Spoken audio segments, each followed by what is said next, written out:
Olá, meus irmãos, que a graça e a paz do Senhor Jesus sejam derramadas sobre a sua vida, sobre a sua casa. Nesse último culto nosso totalmente virtual, nesse último encontro com transmissão 100% virtual, eu gostaria de te convidar mais uma vez aqui para o escritório de casa, mais uma vez para meditarmos juntos na palavra de Deus, meditarmos juntos naquilo que o Senhor tem para nós e para os nossos corações. A gente tem falado ao longo desse mês de setembro sobre saudade. Saudade, já falamos sobre tantas saudades que nós temos e hoje nós falaremos sobre a saudade daquilo que a gente ainda não viveu, a saudade do futuro. Para isso, eu convido você a pegar a sua Bíblia, a ler junto comigo no Evangelho segundo o apóstolo João, no capítulo 16, a partir do verso 5. A palavra de Deus diz assim: Mas agora vou para junto daquele que me enviou, e nenhum de vós me pergunta, para onde vais? Pelo contrário, porque vos tenho dito essas coisas, a tristeza encheu o vosso coração. Mas eu vos digo a verdade, convém-vos que eu vá, porque se eu não for, o Consolador não virá para vós outros. Se porém eu for, eu vou-lo enviarei. Quando ele vier, convencerá o mundo do pecado, da justiça e do juízo. Do pecado, porque não creem em mim. Da justiça, porque vou para o Pai, e não me vereis mais. Do juízo, porque o príncipe deste mundo já está julgado. Tenho ainda muito que vos dizer, mas vós não podeis suportar agora. Quando vier, porém, o Espírito da verdade, ele vos guiará a toda a verdade. Porque não falará por si mesmo, mas dirá tudo o que tiver ouvido e vos anunciará as coisas que hão de vir. Ele me glorificará, porque há de receber do que é meu e vou-lo há de anunciar. Tudo quanto o Pai tem é meu. Por isso é que vos disse que há de receber do que é meu e vou-lo há de anunciar. Um pouco, e não mais me vereis. Outra vez um pouco, e ver-me-eis. Então, alguns de seus discípulos disseram uns aos outros: Que vem a ser isso que nos diz, um pouco e não mais me vereis, e outra vez um pouco e ver-me-eis, e vou para o Pai? Diziam, pois, que vem a ser esse um pouco. Não compreendemos o que quer dizer. Percebendo Jesus que desejavam interrogá-lo, perguntou-lhes: Indagais entre vós a respeito disso? E vos disse, um pouco e não me vereis, e outra vez um pouco e ver-me-eis? Em verdade, eu vos digo, que chorareis e vos lamentareis, e o mundo se alegrará. Vós ficarei tristes, mas a vossa tristeza se converterá em alegria. A mulher, quando está para dar à luz, tem tristeza, porque a sua hora é chegada. Mas depois de nascido o menino, já não se lembra da aflição pelo prazer que tem de ter nascido ao mundo um homem. Assim também agora vós tendes tristeza, mas outra vez vos verei, o vosso coração se alegrará, e a vossa alegria ninguém poderá tirar. Naquele dia nada me perguntareis. Em verdade vos digo, se pedirdes alguma coisa ao Pai, ele vô-la concederá, em meu nome. Até agora nada tendes pedido em meu nome. Pedi e recebeis para que a vossa alegria seja completa. Essas coisas vos tenho dito por meio de figuras. Vem a hora em que não vos falarei por meio de comparações, mas vos falarei claramente a respeito do Pai.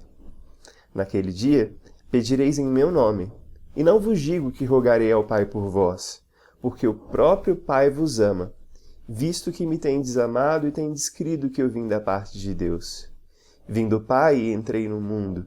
Todavia deixo o mundo e vou para o Pai.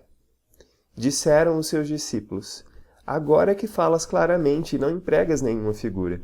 Agora vemos que sabes todas as coisas e que não precisas de que alguém te pergunte. Por isso cremos que de fato vieste de Deus. Respondeu-lhes Jesus: Credes agora? Eis que vem a hora, e já é chegada, em que sereis dispersos cada um para a sua casa, e me deixareis só. Contudo, não estou só, porque o Pai está comigo. Essas coisas vos tenho dito para que tenhais paz em mim. No mundo passais por aflições, mas tende bom ânimo. Eu venci o mundo. Vamos orar mais uma vez? Querido Deus, essa é a Tua palavra e nós cremos que ela tem poder para transformar os nossos corações e trazer vida, trazer esperança, trazer uma nova perspectiva para nós. Por isso eu te peço, abençoa-nos nesse tempo, abençoa o lar de cada um dos meus irmãos e que no nome de Jesus o Senhor fale e o Teu Espírito Santo ministre aos corações nessa hora.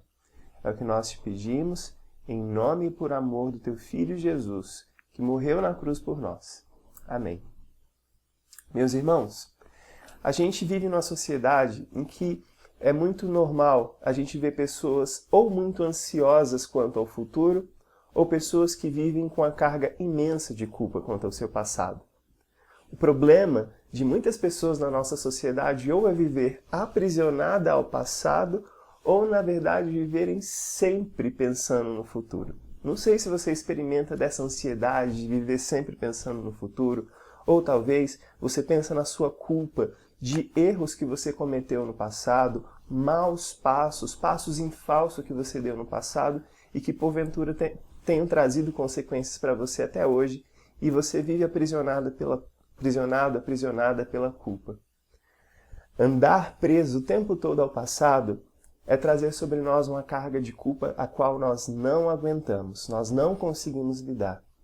Mas viver também preso ao futuro todo o tempo traz para nós uma ansiedade com a qual a gente não consegue lidar. E para isso a gente às vezes tem que recorrer a tratamentos psicológicos, psiquiátricos e até tomar remédio, porque a gente não dá conta de viver o tempo todo pensando no futuro e sofrendo de ansiedade. Eu sei que a ansiedade às vezes é causada por desequilíbrios de desordem química no nosso corpo, mas às vezes a gente vive ansioso e a gente alimenta em nós mesmos hábitos ruins. E os tratamentos psicológicos nos ajudam com isso, a identificar esses hábitos e a nos libertar desses hábitos.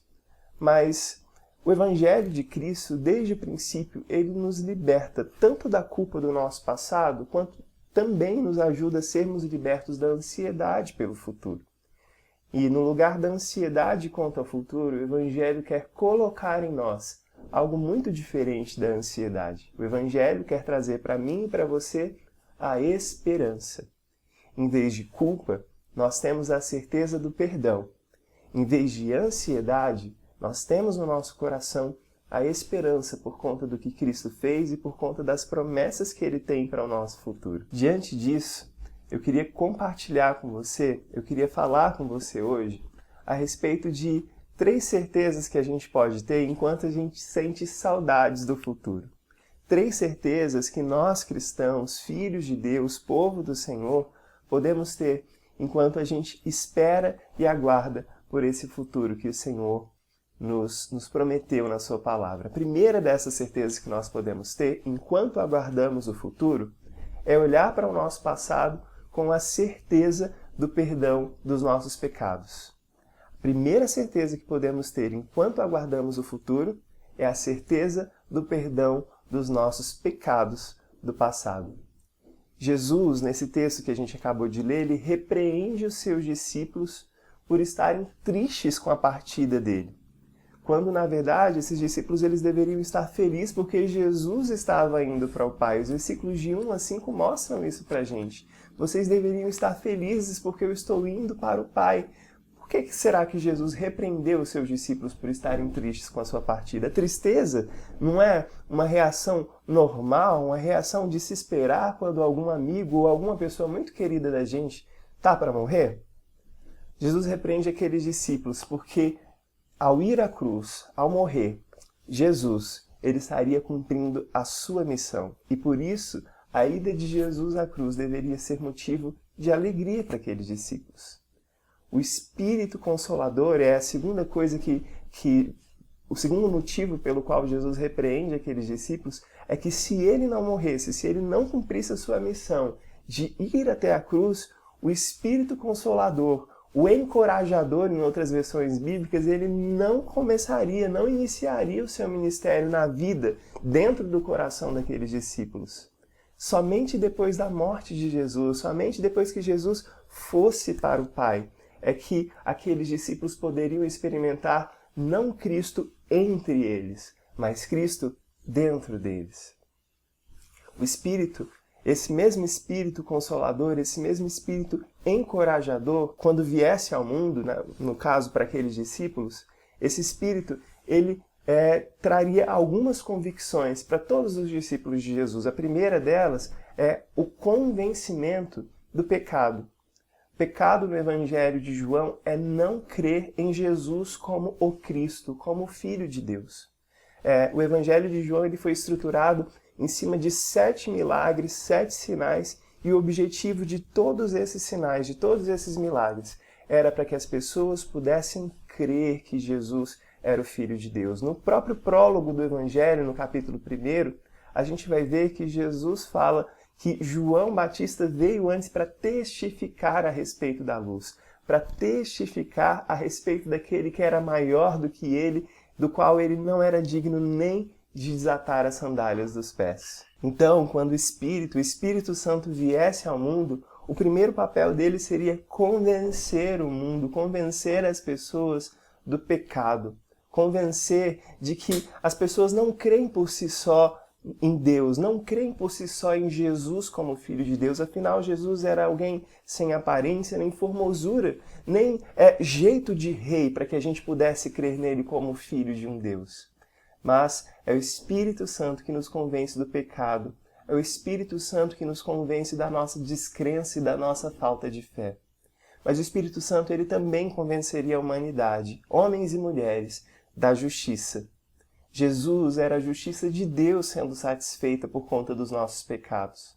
Porém, como a gente vê ainda no capítulo 1 de João, o mundo não recebeu Jesus como a justiça de Deus. E quando Jesus volta para o Pai, aqueles que não o receberam já estavam em condenação. Aqueles que não receberam Jesus como Filho de Deus começaram a participar do grupo daqueles que estão apartados, daqueles que estão distanciados da graça de Deus. Mas João 1 diz, a todos quantos o receberam, estes deu-lhes o poder de serem feitos filhos de Deus. O Espírito Santo, além de nos convencer do nosso pecado, ele nos convence também da justiça, de que Jesus é a justiça de Deus. Deus é um Deus santo. Deus é um Deus que não pode concordar com os nossos pecados. E o salário dos nossos pecados, nós sabemos, é a morte. Mas através daquilo que Jesus fez, Jesus, a justiça de Deus, a justiça do Senhor foi satisfeita e toda a punição pelos nossos pecados, Jesus recebeu em nosso lugar. Mas o Espírito Santo também nos convence do juízo.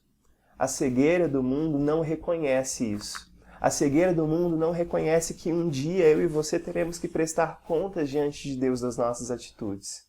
E ao não reconhecer o príncipe da paz e seguir o príncipe desse mundo, como Jesus está dizendo aqui em João 16, as pessoas que não estão convencidas de que esse juízo virá, essas pessoas já estão condenadas. Olha que interessante essa linguagem muito jurídica, né? Aqueles que não forem convencidos do seu pecado, da sua transgressão da lei, aqueles que não forem convencidos da justiça, de que alguém, um justo, precisou pagar em nosso lugar pelos nossos pecados, aqueles que não forem convencidos do juízo, já estão condenados.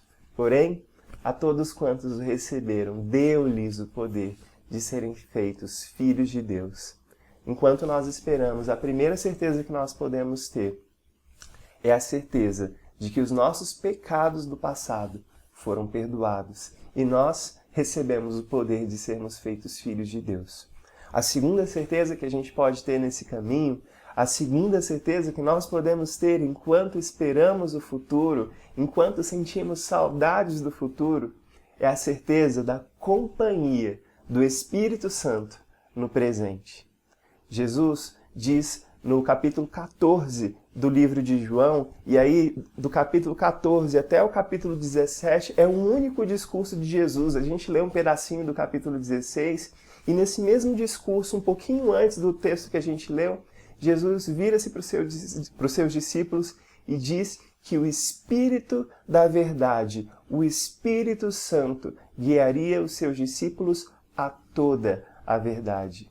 O Espírito da verdade que o mundo não pode receber, esse Espírito habita em nós, estará em nós para sempre. É o que Jesus diz em João 14, verso 7. Mas que verdade é essa para a qual o Espírito Santo nos guiaria? Que verdade é essa na qual nós somos guiados? A verdade de que Jesus é o Cristo. A verdade de que Ele próprio é a verdade. Em João 14, nesse mesmo discurso, Jesus fala a respeito da verdade. Eu sou o caminho, a verdade e a vida. E ninguém vem ao Pai a não ser por mim. A segunda certeza que nós podemos ter é de que nós temos a companhia do Espírito no presente. E esse Espírito nos guia até a verdade. E a verdade é Jesus. Jesus é o caminho, a verdade e a vida. Mas além de nos guiar até a verdade, o Espírito também abre os nossos olhos para que eu e você enxerguemos Jesus. O Espírito, ele nos leva a glorificar Jesus. E o versículo 14 do texto de João que a gente leu diz isso. Nós somos levados a glorificar a Jesus através do Espírito Santo. Olha só o que ele diz aqui para a gente. Ele me glorificará. Ele, o Espírito Santo, me glorificará, porque há de receber do que é meu e vou-lo-á de anunciar. Meus irmãos, a gente vê hoje em dia tantas igrejas que falam que nelas existe a manifestação do Espírito Santo, que o Espírito Santo age de maneira especial nessas igrejas. Porém, tantas vezes o que a gente vê, o fruto disso é a glorificação de homens, é a glorificação de uma placa denominacional.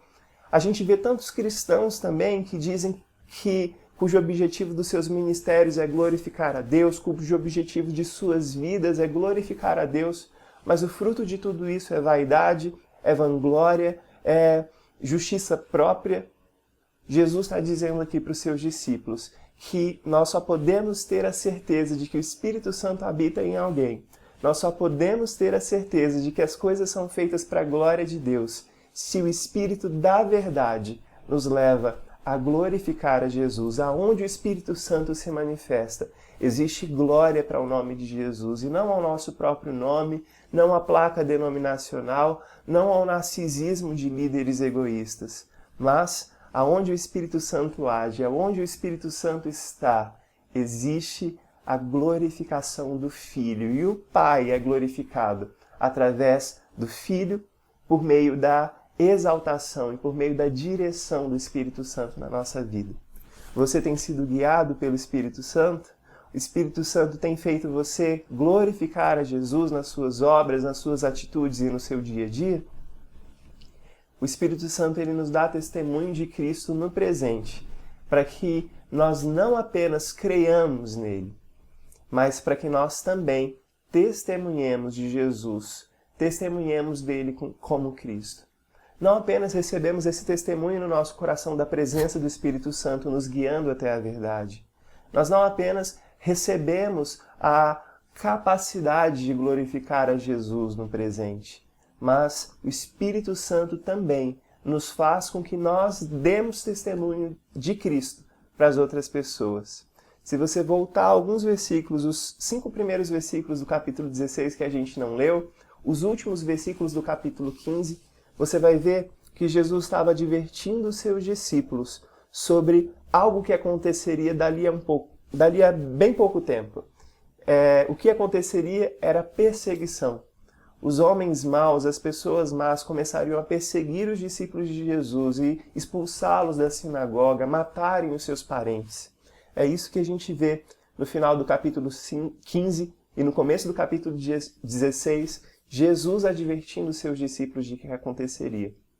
E o que Jesus estava querendo dizer para os seus discípulos era que segui-lo necessariamente acarretam perseguição. Hoje, tantos cristãos no mundo, irmãos nossos, em países do Oriente Médio, em países como a China, Coreia do Norte, Cuba, são perseguidos só pelo que creem, só pelo nome que professam e por quererem viver a radicalidade do Evangelho em suas vidas. O Espírito Santo que está com a gente, ele não apenas nos leva a reconhecer a verdade, não apenas nos leva a glorificar Jesus, mas o Espírito Santo nos leva também a testemunhar de Jesus. E a palavra testemunhar, no grego, é a mesma palavra, muito parecida com martírio. E tantas vezes na nossa vida, ser testemunhas de Jesus para esse mundo mau é sermos levados ao martírio, sermos perseguidos pelo mundo, sermos odiados pelo mundo. Mas esse Espírito Santo que nos faz reconhecer a verdade, reconhecer Jesus, esse Espírito Santo que nos faz glorificar Jesus, esse Espírito Santo que nos faz testemunhar de Jesus, esse é o mesmo Espírito Santo que intercede por nós. E Romanos, capítulo 8, diz que ele intercede por nós com gemidos inexprimíveis, porque eu e você não sabemos orar como convém. Meus irmãos, enquanto nós esperamos o futuro, enquanto nós sentimos saudades do futuro, além da certeza que nós podemos ter de que nós fomos libertados do nosso pecado do passado, nós podemos ter também a certeza de que o Espírito Santo está conosco no presente. Mas existe ainda uma última esperança, uma última certeza que você podemos ter. É a certeza de que nós nos encontraremos com Cristo no futuro. A certeza do retorno de Jesus. Eu quero dividir aqui em 3 partes essa certeza do futuro. A primeira delas é que nesse texto que a gente leu, Jesus está falando sobre o seu retorno após a morte. Jesus está se despedindo dos seus discípulos após a última ceia e nesse discurso ele diz que está indo para morrer. Por isso que ele diz, um pouco e vocês não me verão mais, mas mais um pouquinho ainda vocês vão me ver novamente. Porém, Jesus ele não está falando aqui apenas da sua ressurreição. Jesus está falando também, a segunda parte, é do seu retorno em Pentecostes, quando o Espírito Santo viria e encheria a igreja, empoderaria a igreja para cumprir a sua missão e para testemunhar no mundo. Porém, Jesus não está falando aqui simplesmente do seu retorno após a ressurreição. Jesus está falando também do seu retorno quando o Espírito Santo fosse derramado em Pentecostes. Os discípulos não o veriam por um pouco enquanto ele estivesse ali na tumba, mas logo Jesus ressuscitaria. Porém, Jesus seria assunto aos céus. Como eles o veriam novamente? No derramamento do Espírito Santo, em Atos 2, os discípulos receberiam no seu coração o selo desse Espírito, que os faz terem a certeza da presença, da companhia de Jesus, mas que também coloca a terceira parte, a esperança do reencontro com seu amado, com seu Cristo no futuro, no dia final, na parousia. E no último versículo desse texto que a gente leu, talvez seja um dos versículos mais famosos da Bíblia. No mundo vocês passarão por aflições, mas tenham bom ânimo. Eu venci o mundo. Meus irmãos, a gente está vivendo esse tempo em que a gente aguarda o retorno do nosso amado. Esse tempo em que a gente sente saudades do futuro. Enquanto nós aguardamos esse retorno final do Senhor Jesus, não a sua ressurreição, porque ela já aconteceu no momento histórico, não mais o derramamento do Espírito, porque nós, ao nos convertermos, fomos selados com esse Espírito, mas hoje, eu e você aguardamos o retorno final, a parousia. Mas enquanto a gente estiver aqui na Terra, esse tempo seria marcado sim por perseguições, esse tempo seria marcado sim por aflições das mais diversas, doenças, fomes, momentos de guerra, momentos de dificuldade, crises financeiras que se instalariam nas nações. Porém, a mensagem do nosso Mestre, a mensagem do Jesus que estava prestes a ir para a cruz, tenham bom ânimo, pois eu venci o mundo. É interessante saber que Jesus fala isso antes de ser crucificado, porque a imagem de um Jesus crucificado não parece ser uma imagem de vitória, mas Jesus diz, eu já venci o mundo, porque para Jesus a maior vitória que poderia ser conquistada era a vitória pelo pecado. Então, embora a cruz não pareça ser uma imagem que represente muito bem a vitória, para Jesus, a vitória dele e a vitória de todo cristão é quando nós formos crucificados junto com Cristo. É quando as pessoas puderem ver sobre a nossa vida o sofrimento e as aflições pelas quais nós passaríamos. Mas, assim como nosso Mestre, na cruz do dia a dia, no momento em que nós somos crucificados pelos nossos inimigos, pelos nossos algozes, quando o mundo nos vê carregando a cruz junto com Cristo, carregando dia a dia a nossa cruz, nós podemos ter a certeza de que, embora afligidos, nós estamos vencendo o mundo juntamente com Cristo, o nosso Senhor. Eu não sei se você tem passado por esses momentos de aflição, talvez na sua casa, na sua família, alguma situação de saúde, talvez a cruz que você tem carregado é o desemprego. Jesus diz: vocês vão passar por aflições das mais diversas, mas tenham certeza de que os pecados de vocês do passado foram perdoados.